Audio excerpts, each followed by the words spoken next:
Estimados pasajeros, muy buenas noches. Les saluda su conductor. Queridos pasajeros, hoy quisiera hacer un agradecimiento muy especial a Sam, que desde Venezuela ha tenido a bien compartir algunas de sus experiencias más aterradoras que tienen que ver con escuelas precisamente de este país. Recuerden que así como Sam, pasajeros, para que sigamos viajando en la desolada carretera, es muy importante que me den la oportunidad de narrar sus historias. Las estamos recibiendo al correo midesoladoes@gmail.com. midesoladoes@gmail.com. De antemano, mil gracias por tomarse el tiempo de enviarlas. Ahora sí, pasajeros, es momento de en este autobús trasladarnos hasta las desoladas carreteras de Venezuela para conocer estas vivencias. Los invito entonces a que inclinen su asiento, a que abrochen su cinturón y se relajen, porque ya no hay nada más que hacer que disfrutar de este viaje. Estimados pasajeros, favor de abordar, ya que aquí comienza otro viaje a través de la desolada carretera, con rumbo hacia lo desconocido. Saludos al conductor y compañeros pasajeros. Soy Sam, y les traigo una serie de anécdotas cortas, pero muy escalofriantes de mi vida como estudiante y ahora como docente. Lo que les contaré es real, porque me ocurrió a mí. Antes de entrar a las historias, los pondré en contexto de la zona en que vivo. Soy del estado Yaracuy, una zona conocida en toda Venezuela como la tierra de los brujos. Incluso cuando decimos en otros estados que somos yaracuyanos, nos dicen, o sea que eres brujo. No lo niego que en esta zona hay muchas personas que practican estas cosas, pero no somos todos. Pero al ser tan activo con estas prácticas, pues a mi parecer, es por eso que ocurre de todo aquí. Estoy seguro que donde hay mayor concentración de energía son las escuelas y hospitales, donde la negatividad humana suele presentarse como pesares, arrepentimientos, vergüenza. Y por ende, en estos sitios es común que ocurran actividades paranormales que son inexplicables, pero que en ocasiones pasan desapercibidas.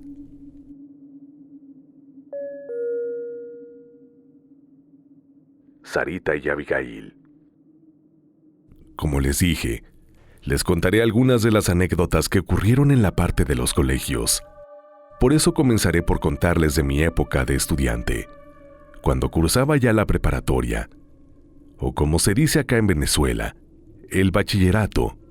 En una ocasión, estuvo muy de moda el juego de Sarita Sarita, la cual se juega con 2 monedas, pero no les contaré cómo se juega, porque aunque se ve como algo inofensivo, este juego no lo es. Esto que les contaré ocurrió en el salón de al lado. Había una niña a la cual llamaremos Abigail por privacidad. Ella era fanática de jugar esto. La podíamos ver a cualquier hora y en cualquier lugar jugándolo. Un día Abigail empezó a faltar a clases. Las veces que ella llegaba al colegio, la podíamos ver con los ojos morados de las ojeras que tenía. En una ocasión me senté a hablar con ella y le pregunté qué era lo que le estaba pasando. Al principio no me quiso decir nada, pero al rato, sin decirle nada más, empezó a llorar. Me dijo que Sarita se la quería llevar, que comenzó a soñar con una niña muy pequeña, pero cuando la veía en los sueños, a ella le daba terror, aunque se veía como una niña normal. Me dijo que sus padres la encontraron jugando con las monedas y la mamá la regañó, porque en palabras de ella, esos juegos son del diablo. Le prohibió ese tipo de juegos, y unos días después, los sueños con esa niña eran más seguidos. Se levantaba asustada y llorando. Me dijo que en uno de los sueños, ella le preguntó que quién era. La niña le contestó que era su amiga, que ellas hablaban mucho y que le sorprendió que no la recordara.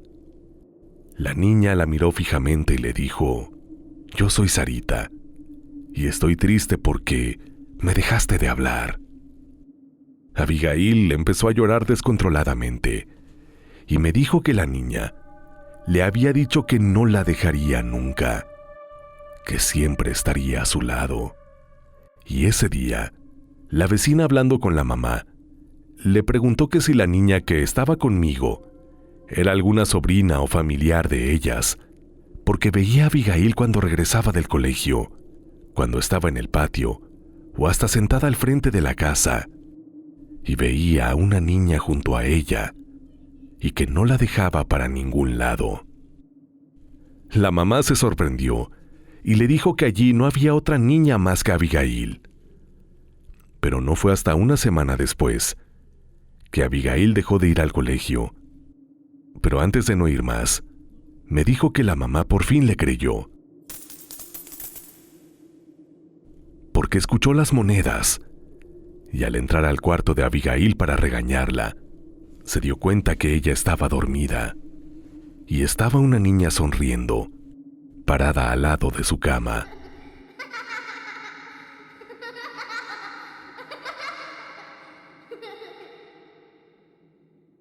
Después de eso, no supimos más de Abigail, y ya han pasado casi 30 años. No volvimos a escuchar de ella, ni de su familia.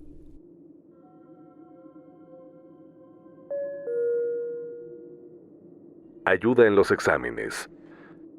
En otra ocasión, tiempo después de lo ocurrido con Abigail, los muchachos del salón, los que eran de mala conducta o problemáticos, los que siempre reprobaban los exámenes, empezaron a salir bien en las pruebas.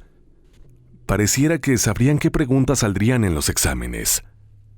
Yo siempre era visto como el muchacho bromista, que siempre se la llevaba bien con todos, ese que se juega y hablaba con todos. Pero era una forma de desviar la atención a como realmente soy.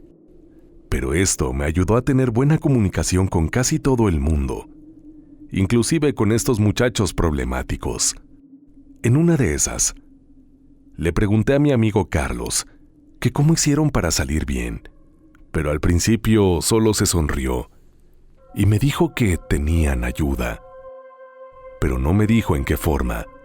Un día le dije que mis padres me iban a pegar porque no me sabía el examen del día siguiente, y era un examen muy importante. Acá le dicen examen de lapso. Es un examen que se realiza con todos los contenidos que se vieron durante todo el lapso. Acá los años escolares se dividen en 3 periodos de 3 meses. Uno de septiembre a diciembre, otro de enero a marzo y otro de mayo a julio. Y cada asignatura tenía un examen de todo el contenido que se veía en esos 3 meses. Ese era el examen que no me sabía, y era mucho contenido. Recuerdo que era un examen de bioquímica, y vino Carlos y me dijo que fuera con él, que a las 3:30 de la tarde, a la hora de salida, porque siempre entrábamos a las 7:30 de la mañana, hasta las 3:30 de la tarde. Ahí me dijo que nos reuniríamos en el salón para pedir ayuda para los exámenes.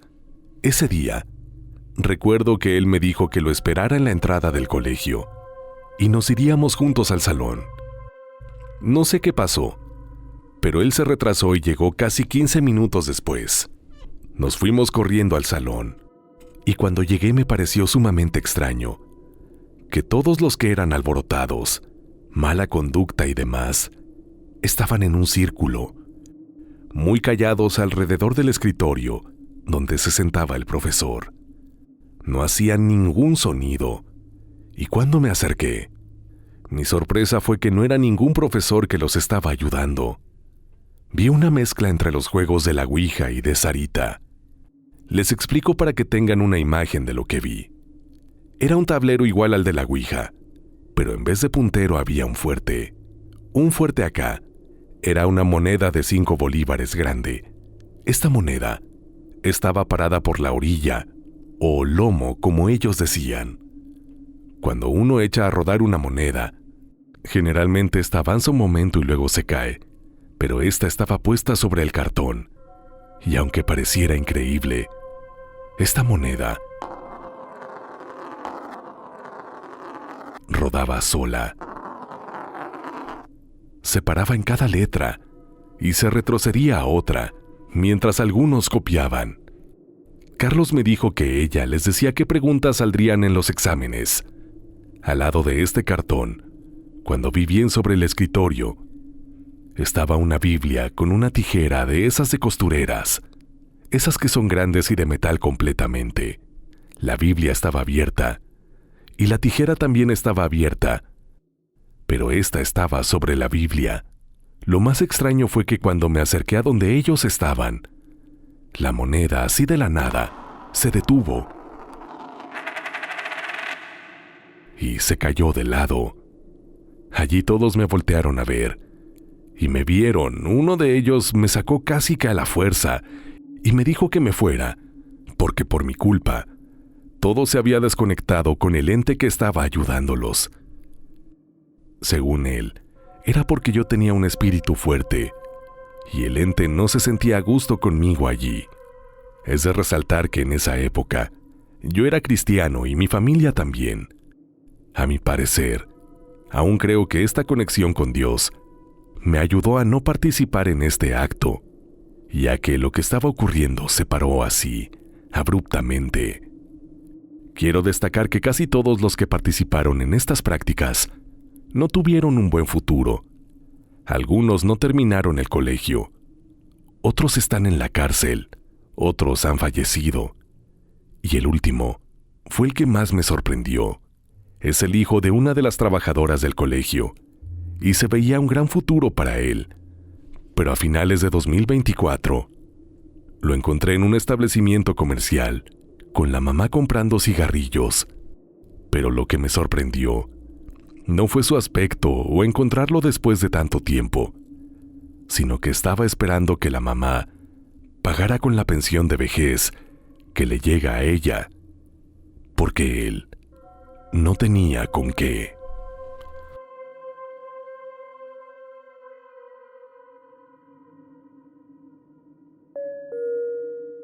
Ataque de risas.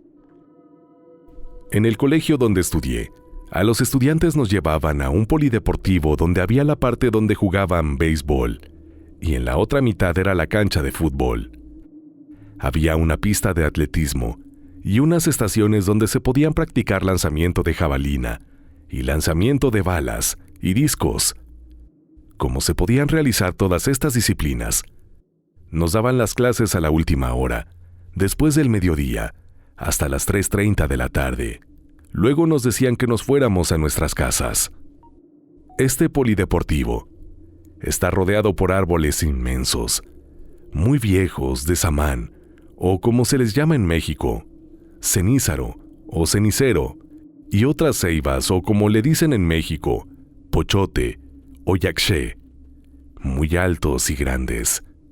Tanto así que ya no tenían las espinas que caracteriza a estos árboles. Les cuento esto porque los profesores nos decían que no nos quedáramos allí después de clases, porque en esos árboles vivían duendes. La mayoría nos íbamos, pero los más grandes se quedaban jugando fútbol, y otros se quedaban con las muchachas, que en esa época ya estaban con esa inquietud de tener novios. En una ocasión, las clases terminaron antes de lo normal, y los muchachos nos quedamos.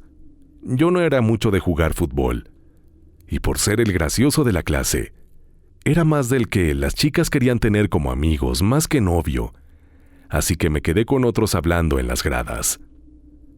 De repente todos dejaron de jugar, y salieron corriendo para donde estaban sentadas las muchachas con sus novios. Esto nos extrañó, y más todavía fue cuando vimos como a 10 muchachos corriendo en dirección a la salida del polideportivo. Escuchábamos gritos, y habían 2 chicas revolcándose en el suelo.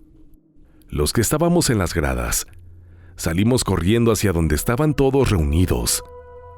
Cuando vimos que estaban riéndose y creímos que era broma, pero nos dimos cuenta que todos tenían una cara de terror que no había visto antes. Una de las muchachas le gritaba a José Manuel que todo era culpa de él, que les pidiera perdón para que todo se arreglara. José Manuel se levantó y empezó a pedir perdón, a ofrecer dulces que se los traería al día siguiente, que no lo volvería a hacer. Después de tantas súplicas, las chicas pasaron de reírse a empezar a llorar. Cuando lo notamos, las dos chicas se habían orinado sobre sus ropas y estaban todas llenas de barro, de la mezcla de su orina con la tierra del lugar. Después de esto salimos todos corriendo. Al día siguiente, preguntamos qué había pasado a Esther, que era la chica que le echaba la culpa a José Manuel.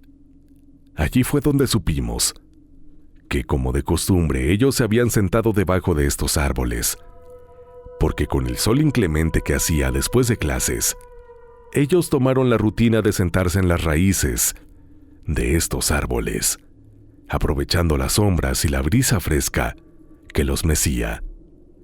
Nos dijo Esther que a eso de las 3 de la tarde, mencionando que estaba segura de la hora, porque ya habían dado las campanadas de la iglesia, que hasta ya las alcanzábamos a oír.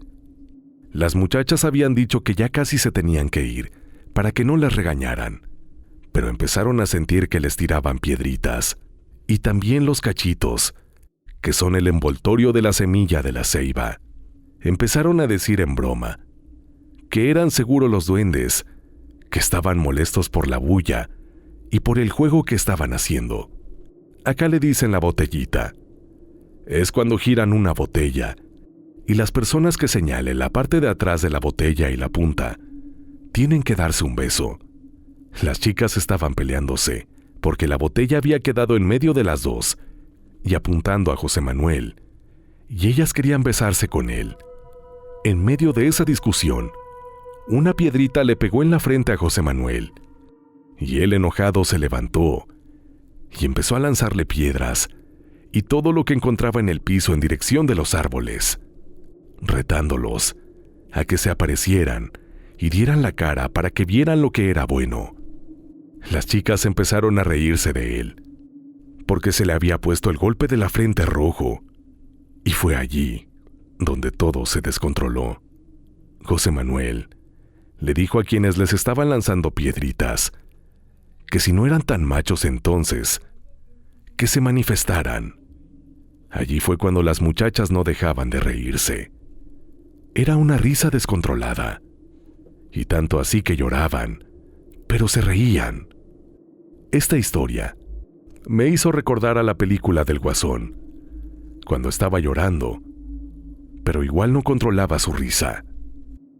Era una cara súper espeluznante. Luego en la noche, me dijo Esther que su abuela era una médium que conocía sobre estas cosas, y le dijo que no eran solo los duendes quienes hicieron eso, sino que a las muchachas se les había metido un espíritu burlón, y que si no se les hubiese salido o no se hubieran calmado, ellas hubieran perdido la vida por algún infarto, o como dijo, les hubiera dado un ataque y se hubieran quedado tiradas allí. Cabe destacar que no nos dejaron más quedar en ese lugar después de ese incidente, y con el pasar del tiempo, ya no volvimos a recibir clases allí. Las obreras no estaban. Ahora no como estudiante, sino como docente. Les contaré cuando estábamos en plena pandemia, en eso del 2020. Antes que recluyeran a todos y la cuarentena no nos dejara dar las clases presencial, ocurrió que me había resfriado, y la orden era que si alguien tenía gripe o algo respiratorio no fueran a clase, ya fuese estudiante o docente. Estaba como docente en educación adulto, y eso ocurría en horas de la tarde, noche. Las clases comenzaban a las 5:30 de la tarde, hasta las 10 de la noche. Recuerdo que fue un jueves, y ese día llegué casi a las 5, y como estaba el liceo solo, me quedé sentado afuera, metido en internet, en mi teléfono. De repente,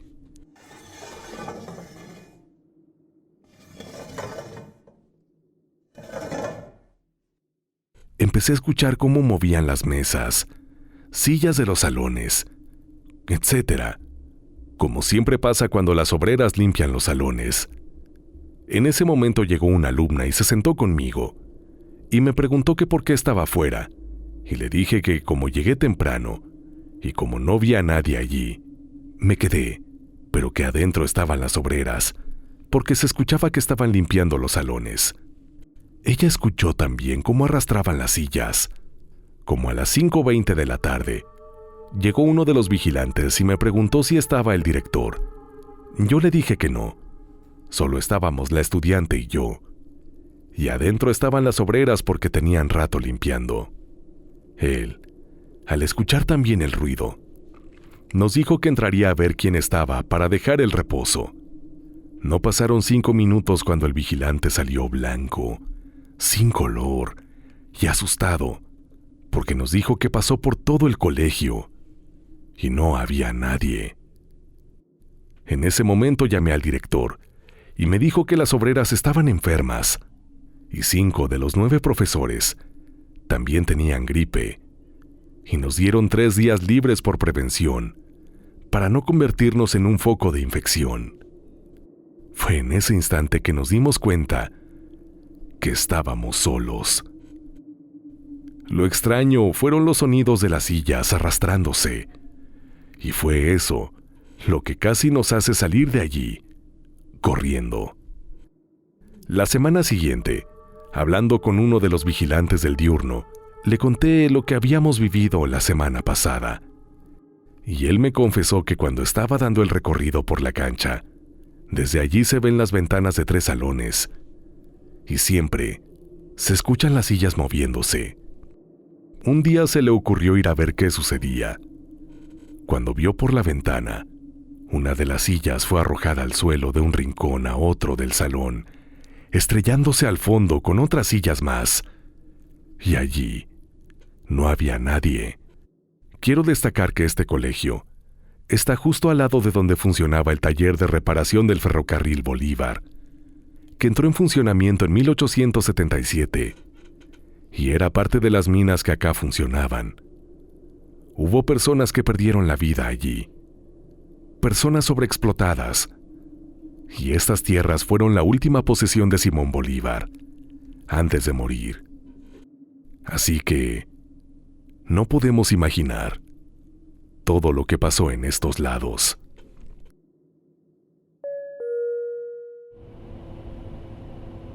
Estimados pasajeros, espero que estén disfrutando de estos relatos. Si han llegado hasta este punto y aún no lo hacen, los invito a suscribirse al canal y a activar la campanita de notificaciones. Así, no se perderán ninguno de nuestros próximos viajes que, independientemente, si otra cosa no sucede, se están realizando sin falta cada miércoles y domingo respectivamente. Además podrán decir #Yo soy pasajero. Recuerda que nos podemos conocer e interactuar de una forma muchísimo más personal y cercana. Si tuvieras alguna duda de este espacio o quieres enviar un relato, lo puedes hacer a través de mi cuenta personal de Instagram. En esta red social me encuentras como LocutonYMX. Te espero y no lo olvides que tu interacción es muy importante para este proyecto, así que, si es de tu agrado, esperaría poder contar con tu pulgar arriba, saludarte en la caja de comentarios y, por supuesto, que compartieras este viaje con alguien que creas que se puede llegar a unir a la comunidad de pasajeros. De antemano, 1000 gracias. Ahora sí, pasajeros, vuelvan al autobús, por favor, que nadie se quede fuera, porque ha llegado el momento de finalizar este macabro viaje. La sombra que las atacó. A finales del año 2024, exactamente el miércoles 27 de noviembre, iba con un grupo de alumnos a los terrenos de la finca escolar. Les digo esto, ya que el colegio tiene un terreno de 4 hectáreas, donde los estudiantes hacen prácticas agropecuarias. Este día, cuando llegué, uno de los colegas me dijo que tuviera cuidado con los muchachos, que si no tenía evaluación, que me los llevara de regreso al colegio, porque había pasado algo muy extraño en la finca. Sucede que estaban unos muchachos en uno de los salones, esperando para ver las clases, y salir a las prácticas, y comenzaron a pegar de gritos. Me dijo el compañero que salieron corriendo y encontraron a una de las estudiantes en el suelo, teniendo como un ataque epiléptico, y eso fue lo que creyeron los profesores que le estaba pasando a la niña. Lo más rápido que se les ocurrió fue tomar una moto y montarla para llevarla al hospital, y en el camino la chica trató en varias oportunidades tirarse de la moto. En camino al hospital la estudiante se fue calmando y solo fue atendida por algo leve. Me cuentan los que quedaron en la finca que momentos después que se fueron a llevar a la chica, otra estudiante empezó con los mismos síntomas. Allí creyeron que era algo que estaba en el ambiente. Lo sacaron a todos del salón y cuando estaban afuera, la estudiante estaba en pánico, diciendo que si lo habían visto, que era como una sombra que se venía encima y sentía que la estaba ahogando. Lo más sorprendente del caso es que los que regresaron al hospital contaron exactamente lo mismo que estaba diciendo la primera que tuvo el ataque. Desde ese momento, ahora los estudiantes no están solos, ni un instante, porque más de uno ha tenido o sufrido algún ataque parecido en este lugar. Anécdota para cerrar. Querido conductor y pasajeros, estos relatos los comencé a escribir el 5 de diciembre, cuando por Instagram te contacté, conductor, pero no podía terminar uno solo, cuando se me dañaba la computadora. Tuve que formatear la computadora 5 veces. Fueron estas veces las que se dañó completamente, y perdí 2 discos duros. Estos relatos tuve que terminarlos desde mi teléfono, porque siempre pasaba algo acá en casa. Y con esta última historia, siempre se sentía que alguien estaba detrás de mí, vigilando lo que escribía. Solo espero que esta misma sombra no visite esta noche a alguno de ustedes, conductor y pasajeros. Gracias, conductor, por narrar mis vivencias, y a ustedes, pasajeros, por escucharlas. Espero que hayan sido de su agrado. Y les mando saludos desde Venezuela. Me despido. Atentamente, Sam.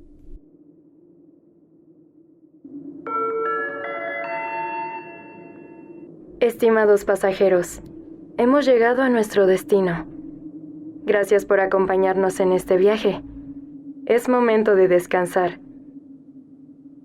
Si creen poder,